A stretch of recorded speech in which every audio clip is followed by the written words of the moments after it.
할렐루야. 이 시간에는 배화여자대학교 이우천 총장님, 목사님 오셔서 우리들에게 말씀 전해 주시는데, 이우천 목사님은 감리교신학대학교 또 동대학원을 졸업하고 독일 하이델베르크에 가셔서 선교학 공부를 하셨습니다. 하이델베르크 대학이라고 하면 독일의 최고의 대학입니다.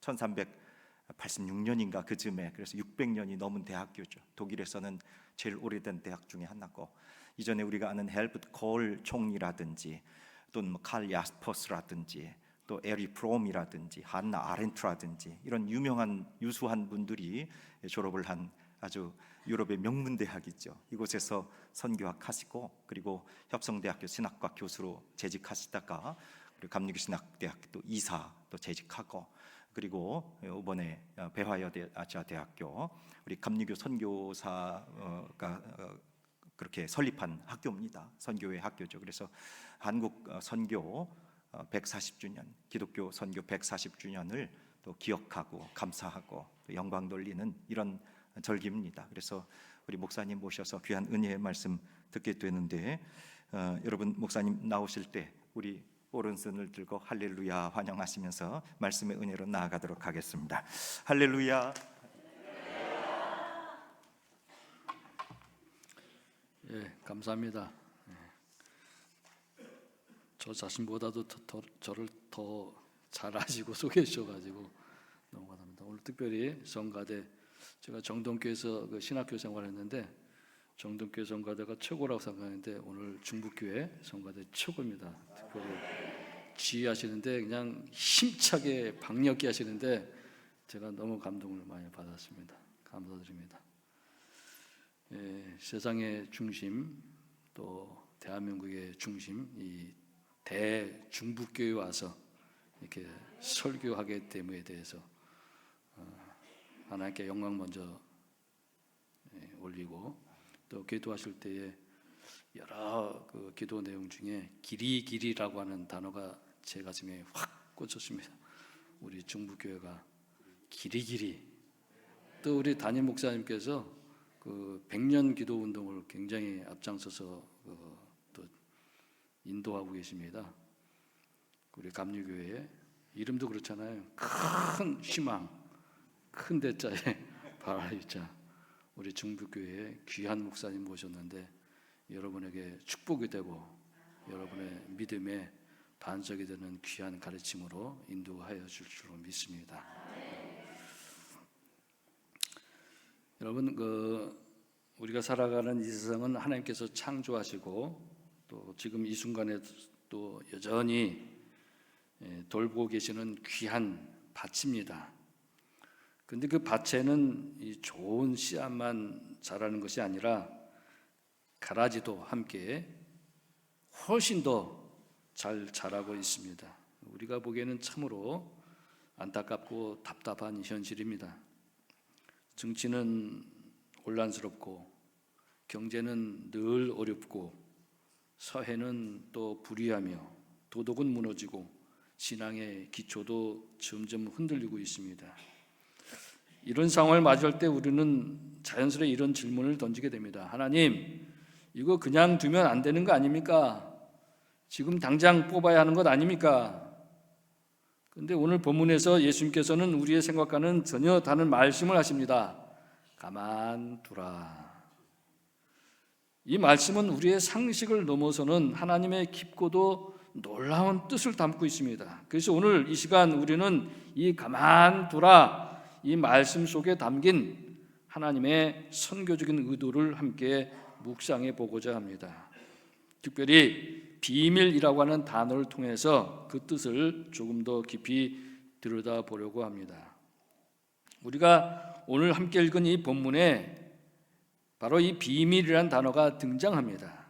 마태복음 13장을 보면은 제자들이 예수님의 씨 뿌리는 자의 비유를 들은 후에 이렇게 묻습니다.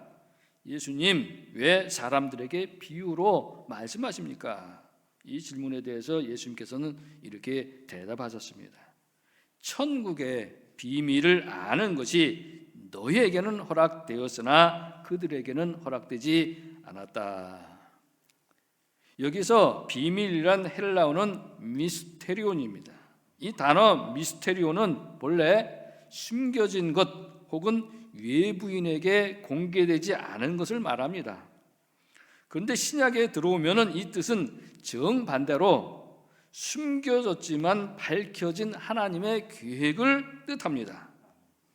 그렇기 때문에 예수님께서는 천국에 대해 너희들에게 숨기지 않고 다 말씀해 주시고 보여주시겠다고 말씀하신 겁니다.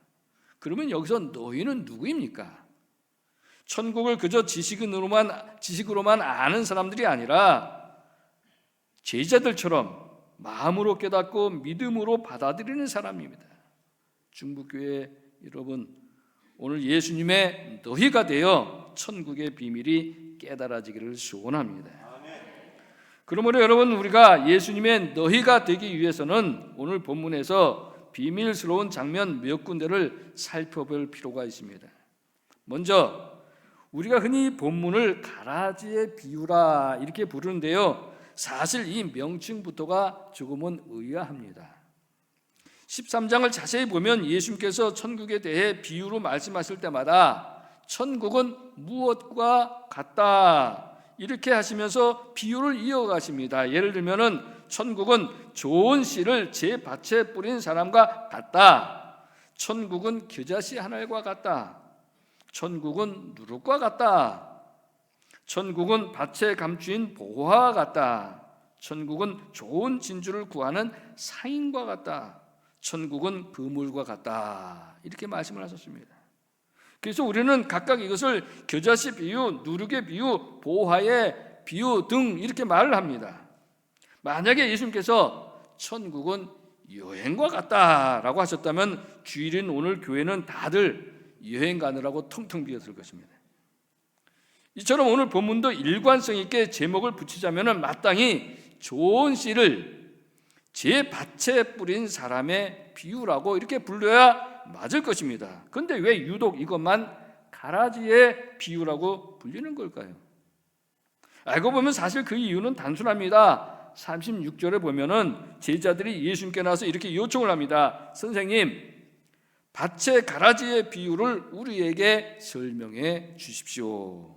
그러니까 제자들이 가라지에 관심을 가지고 그 부분을 물었기 때문에 이후에 이 비유도 그렇게 불리게 된 것입니다. 그런데 바로 이 점이 비밀스럽습니다. 예수님께서는 좋은 씨를 뿌린 사람이라고 하는 표현을 통해서 천국의 본질을 강조하고 계셨습니다. 그런데 제자들의 관심은 가라지에 가 있는 겁니다. 왜 이렇게 시선이 엇갈릴까요? 왜 예수님은 좋은 씨를 말하는데 제자들은 가라지에 꽂힌 걸까요? 이 차이야말로 우리가 묵상해야 할 진짜 비밀입니다. 예수님의 시선은 항상 생명의 씨앗, 가능성과 회복을 바라보시는데 우리는 늘 문제와 염려, 악의 현실에 더 집중하기 쉽습니다. 예수님께서는 좋은 씨앗을 뿌렸다라고 말씀하시는데 우리는 왜 가라지가 자라죠? 이렇게 되묻습니다. 예수님께서는 천국이 자라는 원리를 보여주시고 계시는데 우리는 지금 당장 제거할 것에만 초점을 맞추고 있습니다. 따라서 우리는 예수님의 시선에 주목할 필요가 있습니다. 우리가 주님과 같은 눈으로 세상을 보고 주님 같은 손으로 씨앗을 뿌리고 주님 같은 마음으로 사랑을 나눌 때에 비로소 이 비유의 깊은 뜻이 열리게 될 줄로 믿습니다.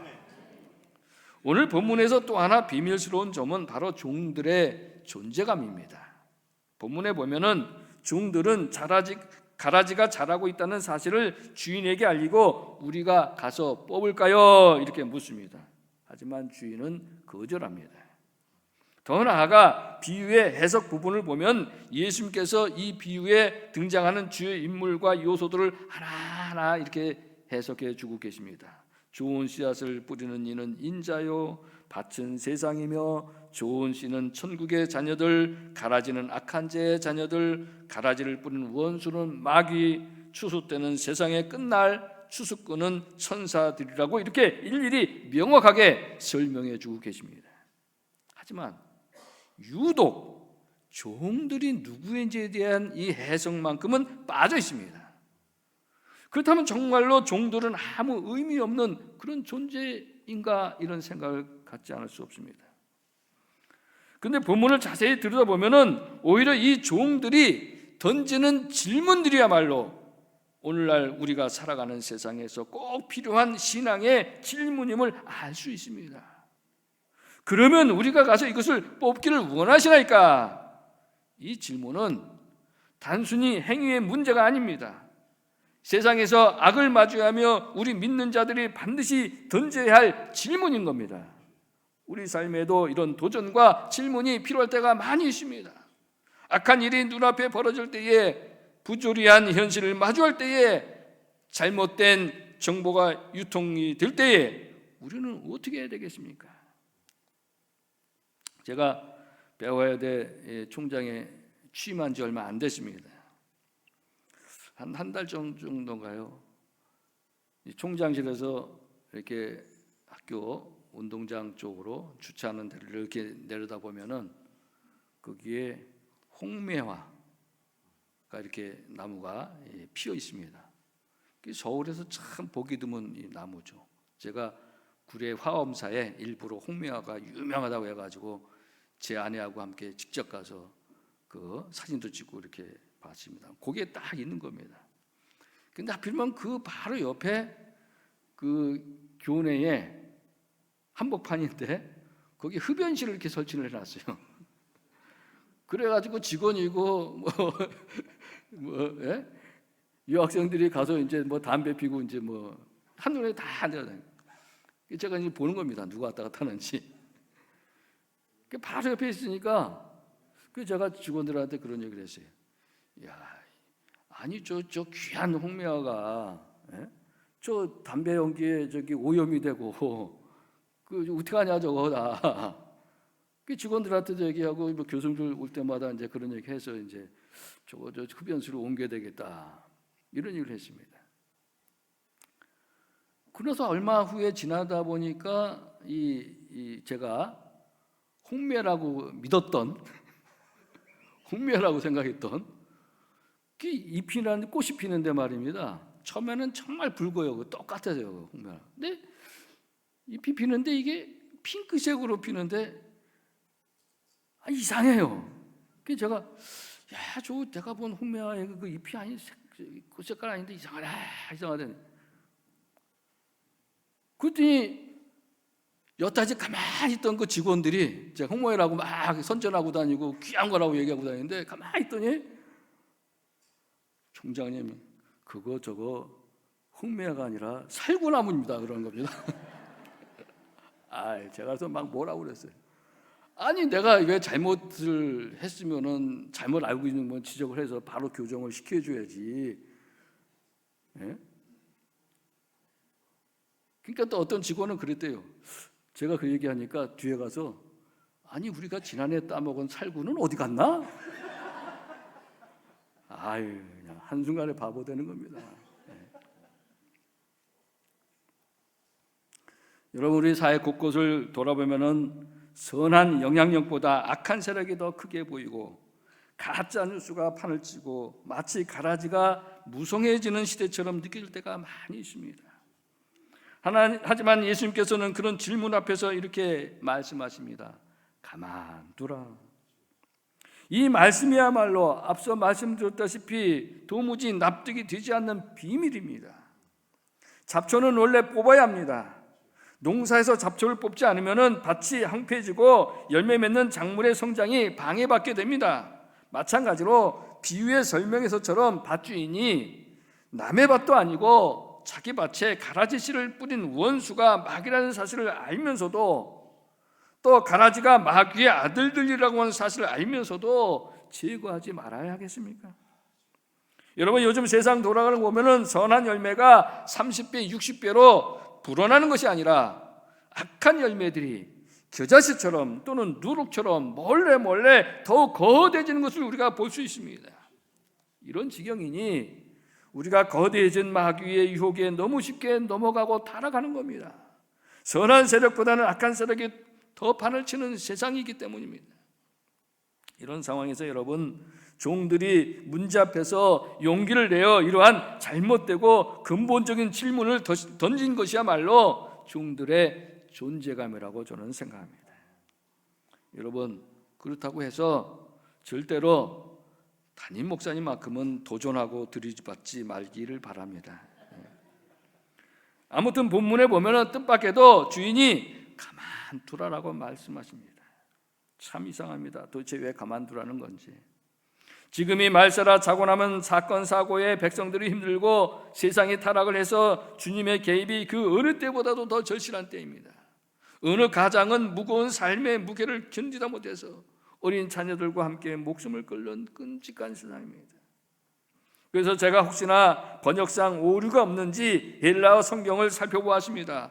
본문에서 주인의 가만두라에 해당하는 헬라어 원문이나 독일어 번역이나 보면 모두가 no, 영어로 no라고 되어 있습니다. 종들이 주인님, 상황이 이렇게 되었으니 이래야 하지 않겠습니까? 라는 질문에 대한 대답으로 원문 그대로 직역을 하면 집주인이 아니야 또는 안 돼 그랬다는 겁니다. 그러니 이것을 가만두라라고 우리 한국말로 이렇게 번역했다고 해서 잘못된 것이라고 이렇게 얘기할 수는 없습니다. 그렇지만 이 단어에는 뭔가 감칠맛이 없습니다. 제가 우연히 한 지역 언론 기사에서 충청도 사투리 냅두유에 관한 글을 보게 되었습니다. 그 글에 따르면 냅두유는 완곡하지만 거절한다 이런 뜻이 있답니다. 그래서 내 이야기는 불쾌하다, 상관하지 말아라, 내가 알아서 결정하겠다라는 뜻으로 이해하면 된다는 겁니다. 정말 그런가 해서 이제 호기심이 발동을 해서 제가 또 이 단어를 인터넷에서 검색을 해보니까 이 냅두유에는 속마음을 헤아려 달라라고 하는 뜻도 있었습니다. 그러니까 냅두유라고 하는 이 사투리 단어 속에는 당신이 무슨 말 하는지 알아들었어, 이제 내가 알아서 할 테니 너는 내 속마음이나 잘 헤아려봐, 어떻게 하는지 쭉 지켜볼게요, 이런 뜻이 담겨 있다는 겁니다. 여러분, 이 냅두라는 말이 그런 뜻이라면 오늘 본문 29절에 나오는 이 가만두라라고 하는 이 번역보다는 선교적인 관점에서 냅두라고 하는 이 번역어가 훨씬 더 적절해 보입니다. 제가 이 본문을 다시 읽어보겠습니다. 싹이 나고 결실할 때에 가라지도 보이거늘 집주인의 종들이 와서 말하되 주여 밭에 좋은 씨를 심지 아니하야 하였나이까? 그러면 가라지가 어디서 생겼나이까? 주인이 가로되 원수가 이렇게 하였구나. 종들이 말하되 그러면 우리가 가서 이것을 뽑기를 원하시나이까? 주인이 가로되 냅둬요. 여러분, 이렇게 들으시면은, 이렇게 성경을 읽게 되시면은 이제 이 본문을 읽을 때마다 우리가 예수님의 속마음을 헤아려야겠구나 이런 생각이 들지 않겠습니까? 교회도 그렇지 않습니까? 우리 이 목사님께서 성품이 좋고 일을 너무나도 빠릿빠릿하고 반듯반듯하게 아주 확실하게 잘하십니다. 왜 여러분 아멘 안 하십니까? 부동의 하십니까?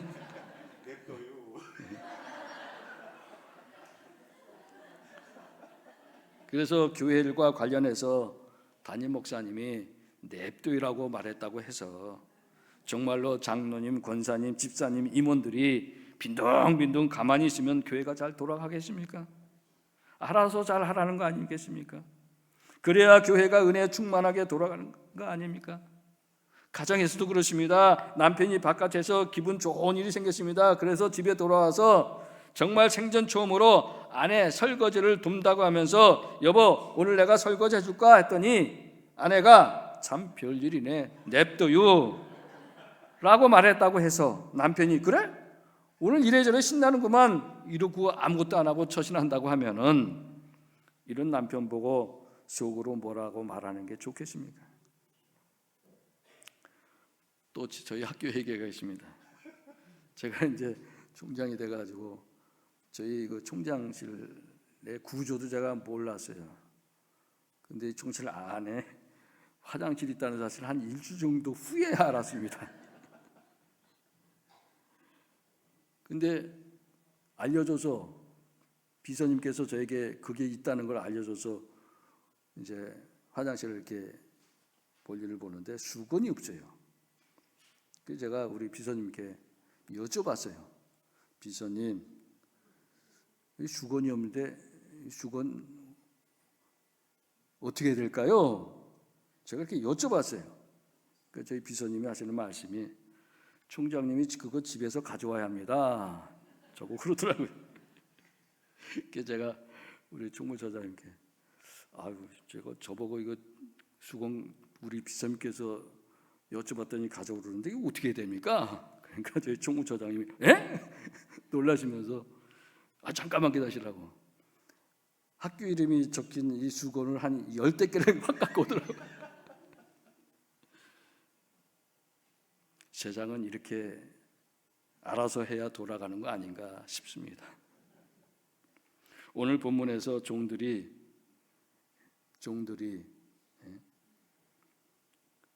가라지가 많으니 주인 당신이 필요하면 직접 뽑으시죠. 이렇게 말하자는 게 다행이십니다.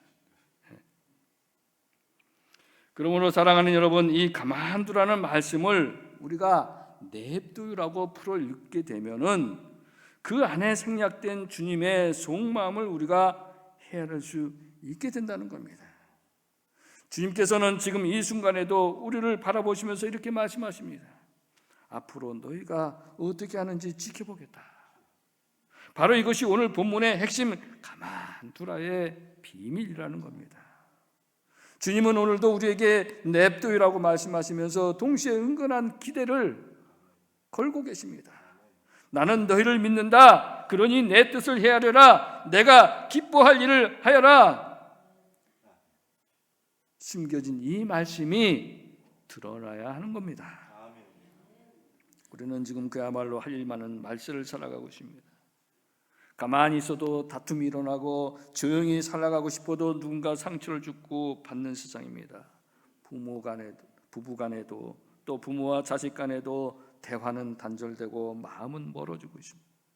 직장과 사회에서도 크고 작은 오해와 억울함 속에 많은 이들이 상처받고 우울해하고 있습니다.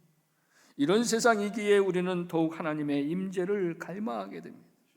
상처를 치유받고 싶고 억울함을 풀고 싶고 다시 한번 살아갈 힘을 얻고 싶습니다. 그러기에 주님께서는 오늘 이 자리에서 우리에게 말씀하고 계십니다. 주님의 때를 기다리며 지금 이 자리에서 최선을 다해 감사하며 살아라. 가라지에 신경 쓸 시간에 좋은 씨앗을 뿌리라는 것입니다. 문제와 악을 하나하나 다 제거하려고 애쓰고 힘을 쓸데없는 에너지 낭비하는 시간에 내게 맡겨진 자리에서 선한 씨앗을 심고 사랑의 열매를 맺으라는 겁니다. 주님은 우리에게 그런 시간을 주셨습니다. 기회를 주셨습니다. 우리가 그 시간을 선용하고 그 기회를 잘 사용해서 주님의 뜻을 이루기를 기대하고 계십니다. 본문에 보면 주님은 밭을 자기 밭이라고 부르십니다. 하나님의 밭이면서도 자기 밭이라고 표현하신 그 말씀 안에는 우리 각자가 돌아봐야 할, 돌봐야 할 자기 주변이 있다는 뜻이 거기에 담겨 있습니다. 내 주변을 한번 살펴보십시오.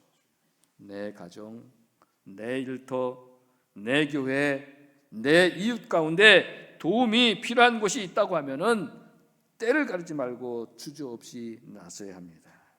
하나님께서 우리에게 허락하신 소유와 재능을 활용해서 좋은 씨앗을 뿌리고 사랑의 열매를 맺는 삶을 살아가야 합니다.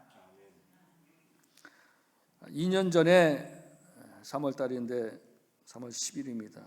제가 군산 앞바다에 배로 거의 2시간 걸리는 연도섬으로 설교를 하러 간 적이 있습니다. 이 연도라고 하는 이 군산 앞의 작은 섬은 주민 전체 인구가 40여 명밖에 안 되고 너무 작아서 1시간이면 그 한 바퀴를 다 둘러볼 수 있을 정도로 아주 작은 섬입니다.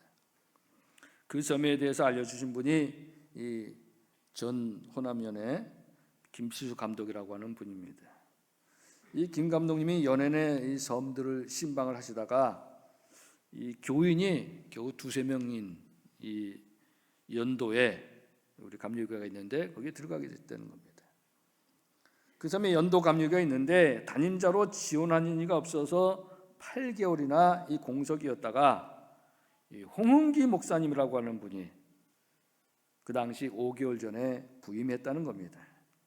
그래서 그 감독님이 감독이 돼서 이 섬목회 애로사항을 듣던 중에 이 예배당 바닥에 습기가 너무 심해가지고 양말이 젖을 정도라면서 방수와 바닥 타일 공사를 요청 받았다는 겁니다. 그래서 김 감독님이 그 비용을 모금해서는 직접 한 2월 26일 날 그 공사를 진행하려고 이 자재며 이제 일꾼들을 모집을 해서 이 연도라고 하는 그 섬에 다시 들어가서 도왔습니다. 그리고 귀가하면서 제게 여기 갔다 온다고 하면서 그 내용을 이제 설명해 주신 걸 들었습니다. 근데 참 안타까운 것은 그 감독님께서 연도교회를 다녀갈 그 이틀 후에 사건이 발생했는데 무슨 일이냐면은 이제 그 홍 목사님이 일꾼들이 더 이틀간 더 머물면서 그 나머지 바닥 타일 공사를 끝내게 되십니다. 그리고 공사 마지막 날 이 홍 목사님이 일꾼들에게 감사한 마음으로 자연산 홍합이 아주 좋다고 하니까 그게 뭐라고 대접해 주시겠다고 하면서 2월 말 그 거센 그 추운 이 바닷가로 파도가 몰아치는 제가 직접 가봤습니다만 아주 절벽입니다. 그 추운 바다에 들어가신 겁니다. 근데 그만 하늘나라 가셨어요. 그러니까 안타까운 그 소식이 바로 제게 전해졌어요. 슬픔으로 망연자실에 있을 딱한 교인들이 생각나는데 제 마음이 또 그 얘기를 들으니까 견딜 수가 없는 겁니다. 그래서 즉시 그 김 감독님께 제가 전화를 했어요. 새로 담임자 오실 때까지 제가 학기 초라서 바쁘지만은 이건 제가 할 수 있는 일이니 예배 인도하러 거기에 가겠다고 이렇게 스스로 자원했습니다. 그래서 3월 초에 이제 첫 주에 제가 섬에 들어가서 예배 인도하기로 일정이 잡혔는데 그 전날 연도교회 그 권사님께서 전화를 주셔서 기상이 안 좋아서 배가 결항합니다. 그래서 저쪽 그냥 불발됐습니다. 자기들끼리 예배 2분이서 드린다고. 그리고 그 다음 주 3월 10일 날 전날에 출항에 문제 없다는 전화를 받고 저희 집이 수원인데 이제 새벽 꼭두 새벽에 출발해서 군산항에서 이 아침배를 타고 들어가서 예배 인도하게 됐습니다. 2명의 교인과 함께 정말 주님의 은혜로 예배를 드렸고 사건 현장에도 가보았고 가슴은 먹먹해졌는데 문제는 돌아온 그 다음 날이었습니다. 이 마음은 원이로되 약한 육신의 현실이 제게 세게 공격을 하는 겁니다. 이 당일치기로 오가면 너무 힘이 들었습니다. 그 직접 상황을 보니까 새로 담임자 모시는 것도 쉽지 않아 보였습니다. 작은 섬에다가 기상이 좋지 않으면 결항 일수이니 여길 누가 담임자로 올까 하면서 한숨이 났습니다. 하지만 제가 담임자 오실 때까지 예배 인도한다고 장담했으니 목사가 약속한 말이고 이 낙장불입이라서 이게 물을 수도 없고 속으로는 참 제가 딱하고 한심해졌습니다.